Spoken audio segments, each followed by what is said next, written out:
I'm curious to see how everything is going to move forward into the future of like obviously like there's people that are bringing like the fitness industry forward with different like the development of different kinds of equipment, and what you're starting to see is more of like condensing. So like they're making something that was kind of complicated before not that complicated, or combining a few different concepts together for a piece of equipment. I think that's important, but I'm just curious to see. Do you have any thoughts about that?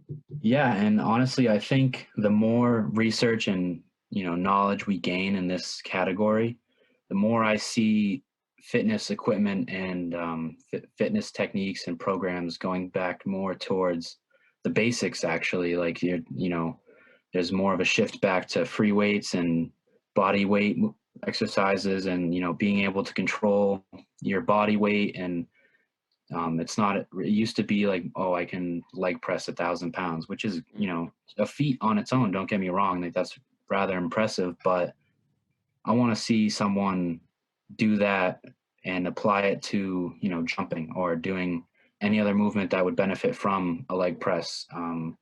And so you see a lot more people doing like single leg squats and free weight squats and with kettlebells or dumbbells or barbells.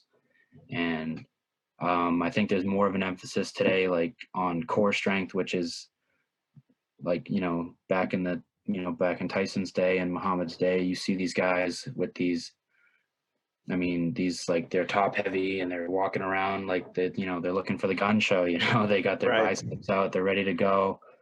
And they got the power gut, the jelly belly. Yeah. Like the steroid belly. Yeah. Yeah. And it's just, you got to keep that stuff tight. You got to keep it, but also mobile. There's, a lot of research on like posterior chains and the chains in your joints, like having like a mobile ankle, a stable knee, and a mobile hip and a stable back. And yeah, exactly. But also like the spine, like another obviously, sorry, I'm playing with something and I dropped it. Like we can take this to like the levels of core strength that athletes should be developing as well. But like your spine and stuff, like obviously you need to use the muscles of your abs and just kind of your lower back to stabilize the spine, but it should be able to flex and extend to a certain point where stability isn't compromised, but it's still moving. You know what I mean? Oh yeah. Yeah. No, go my for it. My thoughts on that is like it also depends on the situation you're in. Like sometimes you'll need a sturdy ankle but have like a mobile knee and functional movement in life, and like you'll need a sturdy hip and a mobile back. Like, but the thing is they need to alternate in a way that is keeping stability but also allowing for proper mobility and the task that you're trying to accomplish. Absolutely.